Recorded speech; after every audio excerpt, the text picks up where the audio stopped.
Ahoj, já jsem Dana a v dnešním videu vás chci naučit, jak si jednoduchým způsobem prodloužit rukávy u zimní bundy nebo jiné podšívkované bundy. A to proto, že se mi na to dostalo několik e-mailů. Ptali jste se, jak to udělat, jak vlastně do těch vrstev dát ještě náplň. Tak si to pojďme společně ukázat. Není to nic hrozného, není to žádná složitá věc a tak myslím, že to hravě zvládneme.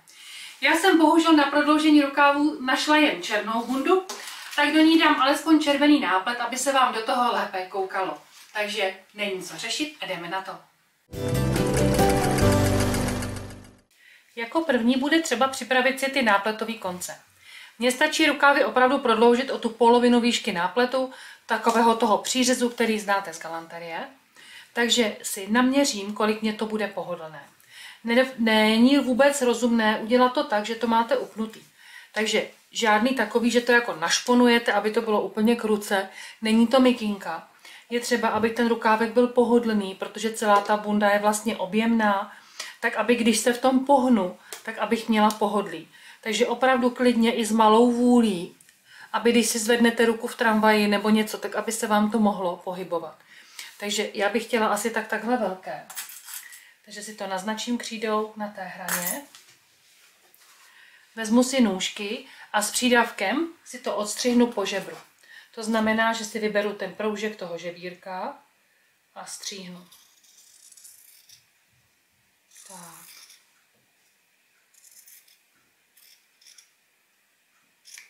Jedna strana. Druhou si můžu v tom dalším žebře zatím jakoby v centimetrové vzdálenosti přeložit. Tím si takhle jednoduše odměřím i to druhé na ten druhý rukávek a odstřihnu si pro druhý rukáv. Ano? Tak, pak si to přestřihneme tady zase po jednom žebru. Takže vy už máte pro oba rukávy, já protože vám to budu jen ukazovat, tak mi to stačí jednou. Ale vy si samozřejmě ušijte ty konce dva. Dáme si normální rovný steh, protože v tomhle směru ten rukáv obvykle nemá vůbec žádné napětí. Není to tam namáhané, takže zbudíme stroj. Dáme si klasické rovné stehy. Šijeme po rubu tam, kde je vidět více toho elastanu. A se zapošitím se šijeme.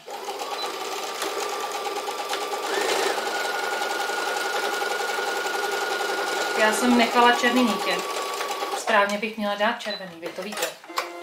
Ale já si myslím, že na tom vzorečku je to trošku jedno. Protože v té bundě to reálně nezůstane. Tak. Teď, když to vezmu, rozložím si ten šev, tak to tam bude i měkčí a mně se to bude daleko lépe zpracovávat dál. Šup. A máme náplet vlastně připravený. Tohle to je jednoduchý krok. My si dáme tady pěkně šev na šev, aby to bylo opravdu přesné. Tak. Pokud se vám ukázal takovýhle zoubek, že ten náplet nebyl perfektně stejně vysoký, tak to prostě srovnáme nůžkami. Hezky do vykracena. Tak. Urovnáme si celý ten náplet, aby měl hranu. A najdeme si polovinu a do té si dáme druhý špendlík. Druhý příčný špendlík. Tak. Na vsazení nápletu k rukávu zimní bundy nebo jiné podšívkované bundy nepotřebujete vůbec overlock, protože je tam ta podšívka a všechno je uvnitř tedy nezačištěné. Takže my si vystačíme se základním šicím strojem. A je to docela dobrý způsob, jak prodloužit rukávy i dětem, když je bundička v těle ještě dobrá, ale natáhnou se jim ty ruce. No a teď jsme tady u toho rukávového konce. Vždycky záleží, jak je to tam zpracované, ale základní postup bude stejný. Tahle ta bunda má, tady vidíte v té hraně šev. Když se na to podíváte, tak vidíte, že tady je to i prošívané a i sešité. Pokud by tam tenhle šev nebyl, bylo to jen zahnuté pod tou počívkou, tady je vlastně to podložení, tak bych to musela vzít a prostřihnout to v té hraně, abych na hraně získala otevřený okraj, do kterého potom vsadíme ten náplet. Když to tam je ušité, tak to prostě rozpářu. Začnu tím, že si vypářu to prošití, ono by to mělo jít celkem snadno, neměl by to být veliký problém.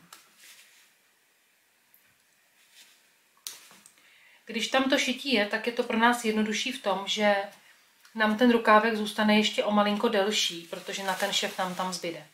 Pokud máte rukáv, který budete muset v té hraně stříhnout, tak si ten náplet udělejte o kousíček delší, protože vy o centimetr toho rukávu ještě přijdete tím, že do toho budete všívat.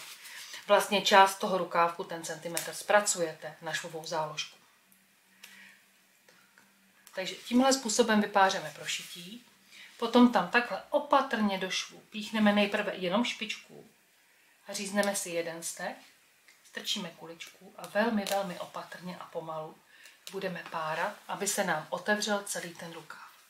Takže si to hezky rozpařte. Vidíte, že tady se nám ukázalo spojení vlastně toho vatelínu s tou látkou, té tepelné vložky. To by tam zpravidla být mělo. Budeme mít zvlášť tedy počívkovou část a zvlášť tu svrchní. Takže jdem to rozpárat. Tak vidíte, já to mám z větší části rozpárané. Mám od sebe oddělenou tu počívkovou část s podsádkou a tu svrchní. Chtěla jsem vám tady jen ukázat, že tenhle ten typ bundy byl ušitý tak, že se rukávy uzavíraly po délce naposledy. Takže vidíte, že poslední šev, který šili, byl ten spojovací rukávový. Takže nejprve našili konce rukávu k sobě a až pak došívali uzavření rukávu. Takže se toho nebojte, když se vám něco takového ukáže i u vás. Tak si to tady prostě otevřete. Vidíte, že to je tenhle šev. Propárnem ho. Nebudem se toho vůbec bát. Ono je několik systémů, jak to udělat, takže v každé bundě to může trošičku jinak vypadat, ale potřebujeme se dostat zhruba ke stejnému výsledku. Já když to takhle odpářu, tak se mi trošičku napárnou ty rukávové švy. Tady mi to ještě hodně drží, tak já to takhle vezmu přes nitky. Já mám vždycky tendenci to škubnout. Ano, ne vždycky je to nejlepší. Takže, protože to bylo ušité právě tímhle způsobem, tak vidíte, že se mi to tady teďka povolilo. Takže já si jako první, abych na to pak nezapomněla, hned došiju tyhle ty konce. Oberu z toho ty nitečky. Sklapnu si to lícem k lícu. Dám si tam špendlík. A vlastně ve stejné vzdálenosti, v jaké byl ušitý ten původní šev, se na něj napojím. Tohle potřebujeme mít prostě v kruhu. Potřebujeme mít perfektně kulatý dolní okraj rukávu. Jak vnějšího, tak počívkového. Takže pokud to zvolili touhle technologií, tak my si to prostě doděláme, aby jsme to měli připravené, jak potřebujeme. Takže zapošijem a navážem se na ten původní rukávový šev.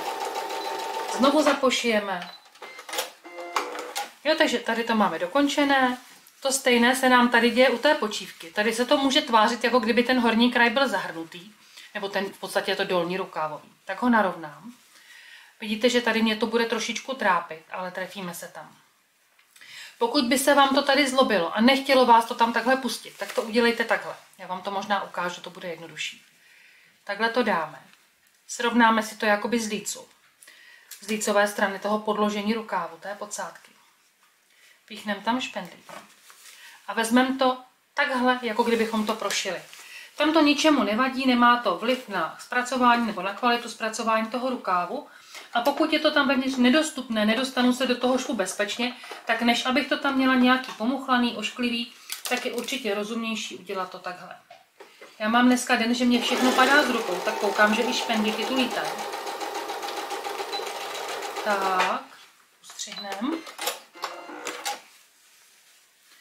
Jo, a máme to napojené. Tak. Zase to tady trošičku srovnáme. Teď si vezměte ten rukáv, který je počívkový, takhle jak vám to leží. Tady mám tu spodní hranu rukávu, spodní šev. Trošku to vytáhnu a vidíte, že tady je to spojené. Takže porušíme tuhle spojku. Tak, mně upadlo páradlo, tak já to udělám nůžkami. Tam bylo jenom sešito. Vytáhneme ještě kousek. A my si tady v tom spodním švu, ono to tady je hezky vidět, tady už ta díra byla, vidíte, že tady je to ušitý podivně, jakoby z druhé strany. Takže já se vrátím a vlezu do toho rukávu zevnitř, protože už tady byl sešívaný. Pokud ho tam sešitý nemáte, tak si tady ten rukáv otevřete. Častěji se vám stane, že aspoň v jednom rukávu na ten šev narazíte. A to proto, že obvykle se při konfekčním postupu celá ta bunda obrátí rukávem. Tak, já si to takhle otočím, abych vám ukázala ten šev. Vidíte, tady vidíte, že tu je odšitá taková hrana, že tu je odšitý šev, je tady zašitá ta díra, kterou se rukáv otáčel. Takže buď to můžete podívat se jako první, otočit si to tudy, aby se vám lépe páral ten spodek, nebo jako já jsem to udělala teď, můžete začít párat od spodku a až potom se podívat, jak jsou uzavřené rukávy a případně si tam udělat díru. Pokud se bojíte, že se vám ta bunda zamotá, až když byste se snažili protáhnout druhý rukáv tou jednou jedinou dírou, tak to klidně udělejte tak, že si v každém rukávu otevřete svůj otvor. Je to daleko pohodlnější na práci a nic se vám tam nezamotá. Takže potřebujeme mít takovýhle otvor do počívky. Teď si tím otvorem takhle vytáhnu ten rukáv jeden a otočím si ten rukáv druhý. Jo, tady mám ten spodek. Tady je uvnitř ještě vsazený ten náplep. Ten, když byste tam měli, tak budete muset vypárat. Ano, nechcete mít dva náplety nad sebou. To prostě potom nejde. Já vám to takhle ukážu. Tahle má ten sportovní nápletový vnitřek a to prostě tady otevřu ten šev a zašila bych to bez něj. Jo? Já se tím teď nechci zdržovat, chci vám to ukázat v té jednoduché verzi, jako by tady tohle nebylo. Tak. Vezmeme si ten vnější rukáv, najdeme si druhou půlku. Půlka bude u toho spodního švu, který my jsme dokončovali. Druhá půlka je tady. Já si to hezky označím. Tak. Teď si vezmu svůj připravený náplet. Švem si ho nasadím na šev. A budu si špendlíky píchat ze strany toho rukávu. Protože přes příčné špendlíky se dá opatrně jet, tak aby jsme neměli moc rozpíchaný ruce. Dávejte si je tak, abyste měli špičkou ven. Já si dám takhle značku na značku. Vyndám ten vnitřní špendlík. A tenhle si umístím na té polovině špičkou ke kraji. Tak. Teď to vlastně strčíte tam takhle konce rukou, ty zadní 3 prsty, abyste v tom měli sílu. Natáhnete to. Takhle si to hezky urovnáte. Vezmete si špendlík a zase tam píchnem. Připravím si další špendlík. Zase tam strčím konec rukou. Dopnu to. Dělám takhle. Ano, ještě 2 špendlíky na protilehlou polovinu. Natáhnu. Dám si tam špendlíček vždycky v tom napnutém stavu. Ještě jeden sem. Proto je dobré nedělat ten náplet úplně těsný, ono to pak ošklivě vypadá. Tak. Takže pokud se bojíte, že se vám špatně pojede přes ty špendlíky, tak si teď udělejte přečití. Dejte si maličko delší stehy, třeba 3,5. Klidně tam jděte takhle, jak to máme. Máme náplet uvnitř, takže budeme šít po téhleté vnitřní straně. Špendlíky pojedou vlastně po stehové desce. Oni nám tam nepřekáží, nebudeme zapošívat nic.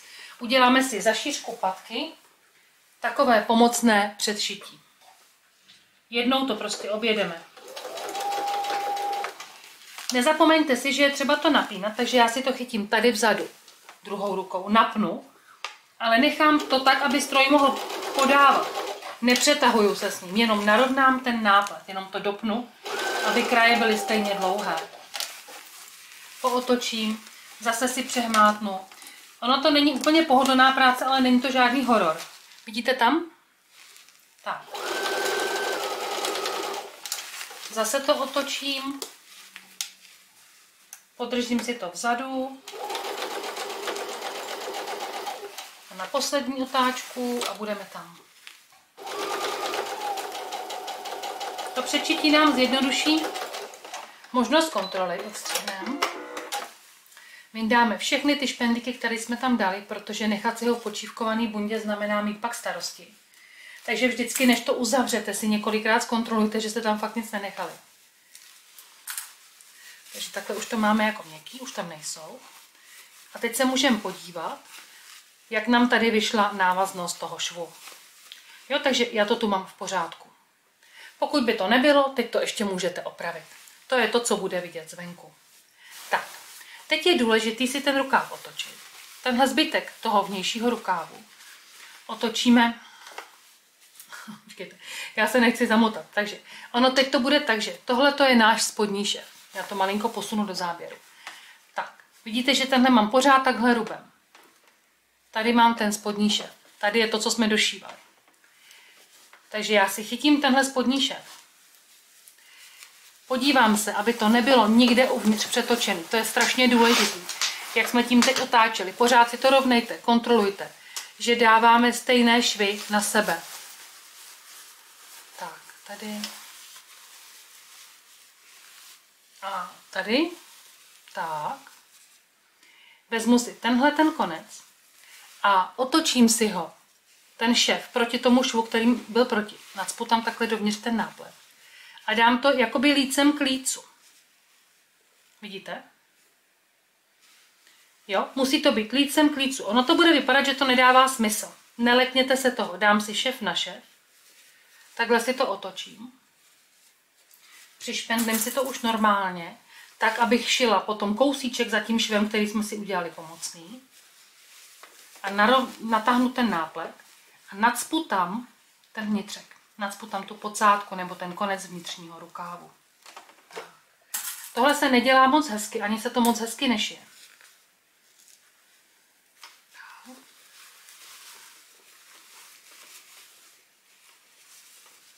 Našpendlíme. Pokud budete mít strach, že to tam někde překroutíte, tak si ten rukáv na špendlíkách jakoby narovnejte, protáhněte si ho, protože on se vám takhle potom protáhne jakože dovnitř, že jo, tu tady. Já tady mám pořád ten druhý náplet, toho vy si teď nevšímejte, ale on se mi tam takhle vytáhne, srovnám to, abych věděla, že to tady nikde není prokroucený, že ten rukáv do sebe vlastně nebude zatočený, že půjde hladko do něj strkat ruku. Takže pokud máte strach, že se vám to pomotá, tak si to prostě zkontrolujte. Vždycky u těch rukávů je lepší kontrolovat to, protože tam se to stane snadno. Vidíte, že se to moc pohodlně nešpendlí, ale nedáme se.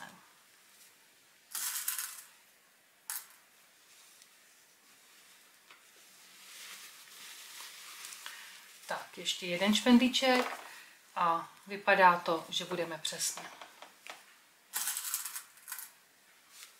Tak.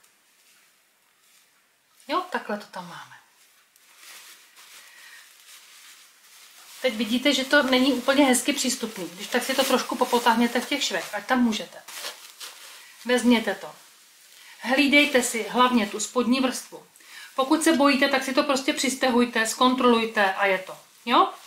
Dáme to do stroje a po malých kouscích to objedeme trošku za tím pomocným švem směrem dovnitř. Už si dáme běžnou délku stehu, to znamená, že si dáme nějakou trojku u té zimní bundy a pojedu kousek za tím pomocným švem, nějaký 2 mm, aby mi nemohl vykouknout. Vždycky to trošku pootočím, srovnám si ten spodek a zase popojedu. Tak. A zase to pootočím. Pořád kontrolujte. Opravdu tady se vyplatí nespěchat. Není to nic složitýho, jenom se to hůř dělá.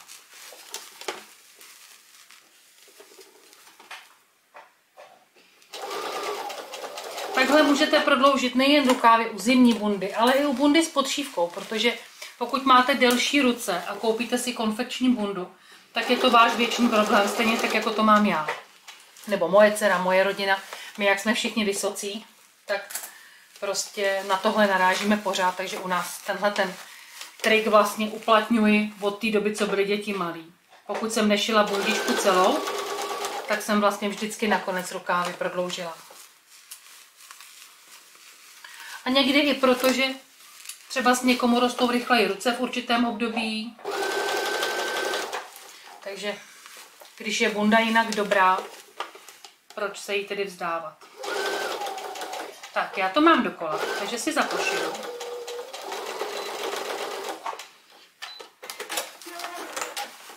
Ono to vypadá jako neuvěřitelně, vidíte, co nám tady vzniklo. Takže si to otočíme. Ten rukáv se vlastně nacpe touhle cestou dovnitř. Až si to odkontrolujete, tak si jenom dáte hranu na hranu tady.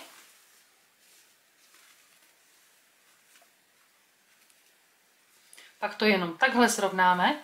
Dáte si špendlíčky do hrany.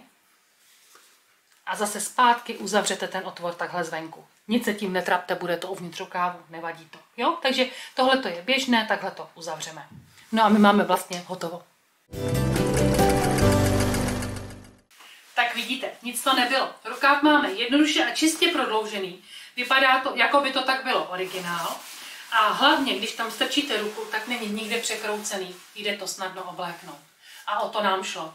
Někdy je to moc příjemné, když jsou ty rukávy v takové té hraniční délce, tak já osobně dávám přednost rukávům delším, takže já bych tohle určitě udělala. Doufám, že se vám to také povedlo, že se vám tenhle návod bude hodit.